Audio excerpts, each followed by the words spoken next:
Bonjour à tous. Alors on va aujourd'hui visiter une ruche bourdonneuse. C'est-à-dire une ruche dans laquelle il n'y a pas de reine et où une ou plusieurs ouvrières ont donc repris le relais et se sont mis à pondre.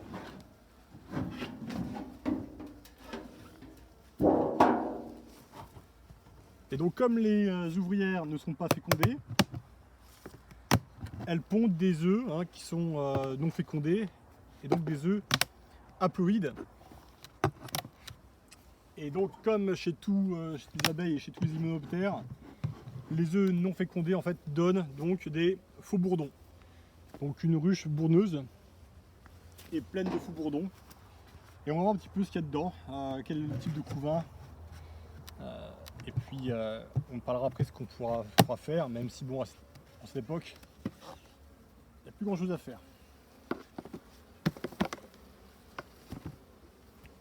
Ok, donc il y a encore les ouvrières en nombre. Donc là c'est une ruche qui est en hivernage, ça fait quelques mois qu'on l'embête plus. Donc il y a pas mal de propolis. Bon, de toute façon c'est pas le temps de la nettoyer celle-ci. On va plutôt voir ce qu'on a à l'intérieur. On casse les ponts de cire. On va prendre notre lève-cadre. Voilà.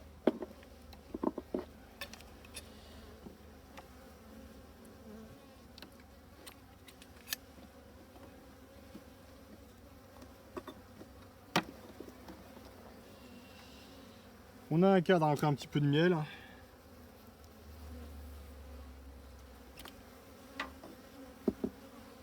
Les abeilles un petit peu agacées, il faut dire de toute façon que bon, ça en fait jamais plaisir. Ça c'est un cadre qu'ils n'ont pas terminé de bâtir l'année dernière, que j'aurais dû enlever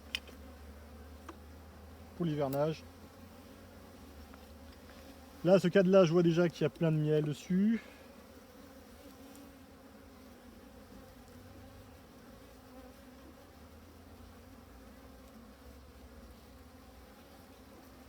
Voilà, donc quand on a affaire à une ruche bourdonneuse, les abeilles sont stressées et attaquent. Donc de toute façon, cette ruche, j'ai vu qu'il y avait quelque chose qui clochait pas, ne serait-ce qu'en rentrant dans le ruchier en m'approchant. Tout de suite, il y a les abeilles autour.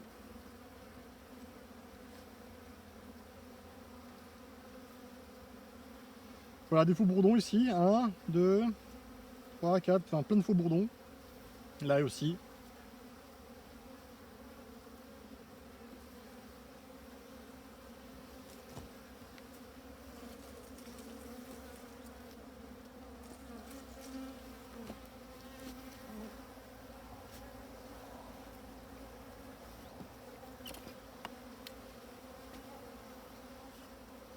On va voir si on a encore du couvain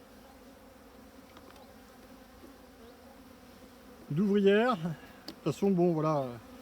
Nous ici, on a toujours un petit peu de couvain même l'hiver. Alors par contre, on a ce cadre du couvain de mâle. Là aussi. Donc vous voyez ce couvain de mâle, il est légèrement bombé. Je l'appelle légèrement même, il est carrément bombé. Et donc on a une ruche, qui est typiquement bourdonneuse. Je sais pas si vous voyez bien. Il y a des larves de tout âge.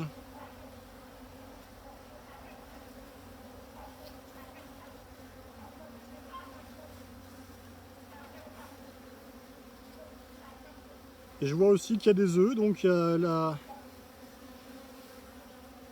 y a l'ouvrière qui s'est mise à pondre, en fait elle pond généralement là. On doit avoir des œufs, c'est assez régulier, il y a un œuf par cellule, mais bien souvent chez les ruches bourdonneuses, on se trouve avec plusieurs œufs par cellule. Bon là, c'est clair que c'est un signe de ruche bourdonneuse.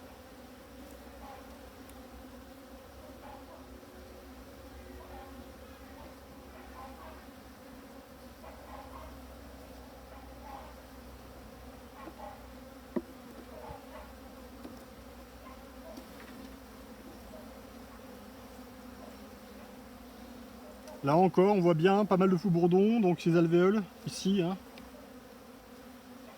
Un faux-bourdon qui est en train de sortir. Voilà, ce gros insecte, hein, c'est le faux-bourdon, c'est le mâle donc. Donc les œufs non fécondés chez les abeilles donnent des mâles.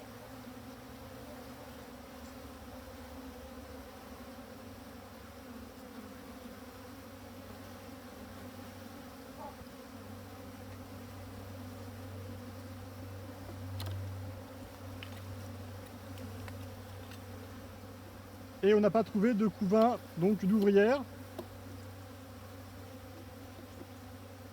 Donc ça fait pas mal de temps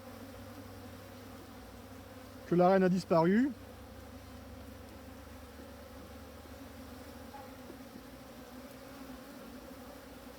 Alors de quoi est-elle morte cette reine? Je sais pas. C'est vrai que cette colonie a reméré 2 fois en début d'année dernière. C'est peut-être pas lié hein, de toute façon, mais... Enfin, bon, des fois il y a des phénomènes comme ça où on peut pas faire grand chose, surtout à ce stade, hein, puis à cette époque. Voilà, là on n'a plus de...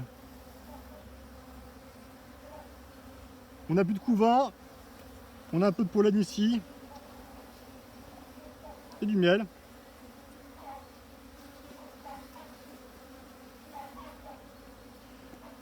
Bon, à une certaine période de l'année, donc printemps et en été, on peut encore intervenir en certains cas. C'est-à-dire que l'on secoue les cadres de la ruche à bonne distance. Ce qui permet de se débarrasser de là où des ouvrières qui pondent, hein, ce sont généralement des ouvrières plus lourdes, elles n'ont pas fait non plus de sortie en extérieur. Donc lorsque vous secouez vos cadres à 30 mètres de distance, c'est les abeilles qui ne reviendront pas à l'emplacement initial. Donc comme ça on sort de la ruche les ouvrières pondeuses. Ah, il est réserve, hein. On sort de la ruche donc les ouvrières pondeuses et puis voilà. On peut réintroduire un cadre avec des œufs et de jeunes larves de moins de 3 jours pour que les ouvrières qui restent lancent un élevage royal. Bon là maintenant c'est pas le cas. On pourrait éventuellement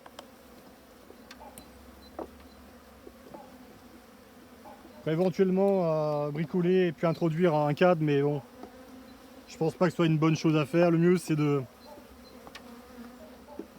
d'attendre quelques jours hein, pour profiter des faux bourdons. Qui sait, il y a peut-être quelqu'un dans les environs qui a besoin de faux bourdons pour féconder ses reines. Hein. Hein. Et puis ensuite je pense c'est de secouer la ruche, récupérer le miel, donner aux autres colonies à côté. Et puis au printemps là on fait un enruchement avec un essaim artificiel ou une colonie qu'on aura récupérée.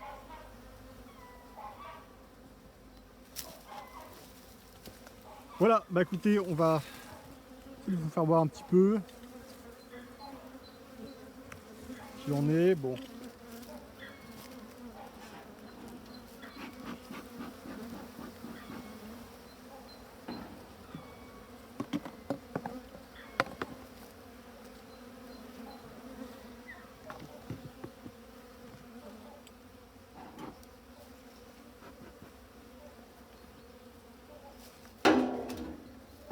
Voilà, c'est des choses qui arrivent. Hein.